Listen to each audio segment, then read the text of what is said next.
Shadows of the Dying Sun by Insomnium. Released 10 years after Since the Day It All Came Down. Also by Insomnium. A classic. It's a huge album. Yeah, maybe not sales-wise or all that other fancy shit, but it's a really, really solid album and definitely showed the world that Insomnium had a great, great sound to them and had a great potential and a great future ahead of them. We're now on album number 6, and I do remember reviewing their 5th album. And if so, there will be words above me, or around me, or potentially in me that will indicate this. That way you guys can check it out, and I feel as though that prior to this, I should be signing a fucking waiver. Because if there's going to be words that are going to be surrounding me, that are potentially going to be in me, I feel as though I should have the right to say no to that. And I think that's also the reason why my brain doesn't work the same way, because it's, you know, destroying my ability to do things that should be easy. I don't know. So let's talk about this album. Enough flim-flam and jibber-jabber. Let's talk about Shadows of the Dying Sun. Let's talk a little bit about Insomnium, too.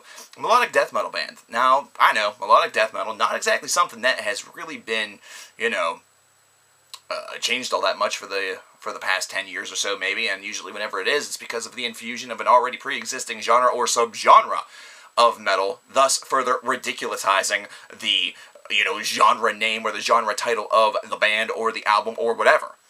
And Insomnium is certainly a band that is no different. They definitely have been making a lot of albums of similar taste and similar style for quite some time. Now, this is not to say that they are a monotonous band that is unwilling to really expand within their repertoire. This is something where the changes that they make and the shifts that they cause and they have in their sound are minute but seismic. They have a lot of great things that are experiments in both tone, atmosphere, and a little bit of an emotional response that certainly combines together in order to create just very memorable albums that certainly seem to tug at you a little bit while at the same time definitely have that brutal side, that very sinister and guitar side that really a lot of metal fans thirst for.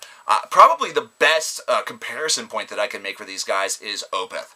Opeth are a band that can easily make a very simplistic sounding guitar riff sound epic. They give it the opportunity to really, you know, moisten itself on the tongue of the consumer, of the music eater, if you really want to call it that, and they just give it this flavor.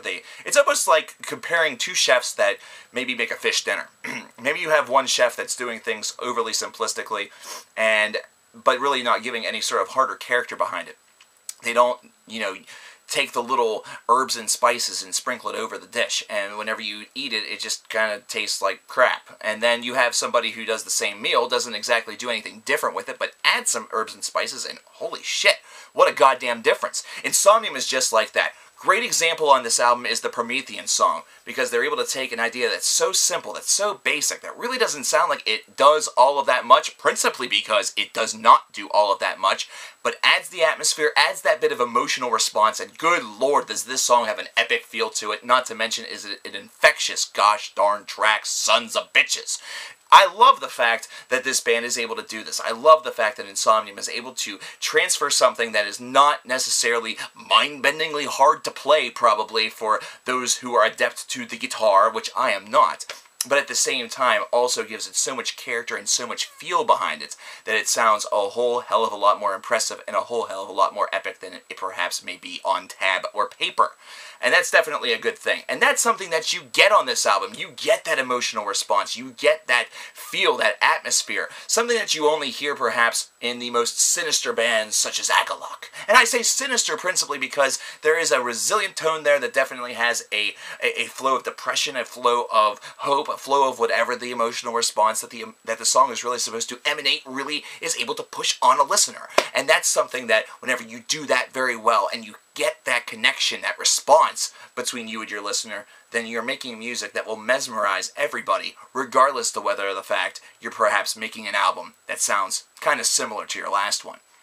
That being said, this is also one that has a lot more of a dynamic scope to it. With the 13 tracks, I don't remember there being 13 tracks on an Insomnium record before, and there's definitely a longer runtime here. So these are guys that are expanding their songs, they're giving them a lot more room to breathe and a lot more room to really develop, and based around that, they're able to fill it with a lot more memorable music and really conjure up a lot more of that emotional response that I've been really harboring at on this review. I really understand that, but it's such a critical portion of this. It really is. That resonance really gives it a very snowy tone. It definitely gives it an overtone of grieving, perhaps of sorrow. But at the same time, there are also mentions of the old gods, of perhaps Charon in the song The River. Either that or consider Prometheus in the Promethean song. There are definitely many different things, many different facets to really take into account here and take unto account whenever you realize that this Insomnium record is quite the beast to reckon with. Is there anything that I could really say that's negative about this album? And the funny truth about it is that there really isn't. I think the similarity feature is something that may cause a lot of individuals to be dissuaded a little bit. I think that that's something that will also cause a lot of individuals to be very drawn to this album, because it's not as though Insomnium has stepped outside the circle and created something that sounds nothing like the sounds of old. Instead, they have decided to continue with the sound that drives them as a band and the sound that really identifies them as a band. And that's certainly something that is also very good. So overall, I'd have to give this album a strong 84 out of 100, a high recommendation for all of you folks in the Cover Killer Nation, and those of you who were nice enough to stop by perhaps for the first time, but hopefully not for the last. If you would be so kind, new visitors, please tell me what you thought about this album in the comments below. Please also like and subscribe this channel, because I want to hear everything that you have to say about this stuff. I want to know what you think about these bands, and if this is your first time checking out Insomnium, are you thinking about getting other albums? Because I think that you should. I really do. I mentioned one at the beginning of this review. You can go ahead and watch the review again, that way you can catch that. And also, that way you can once again fully immerse yourself in Insomnium's Shadows of the Dying Sun. I have nothing else. I don't know why I just paused there. That was kind of fun and cool. And see ya.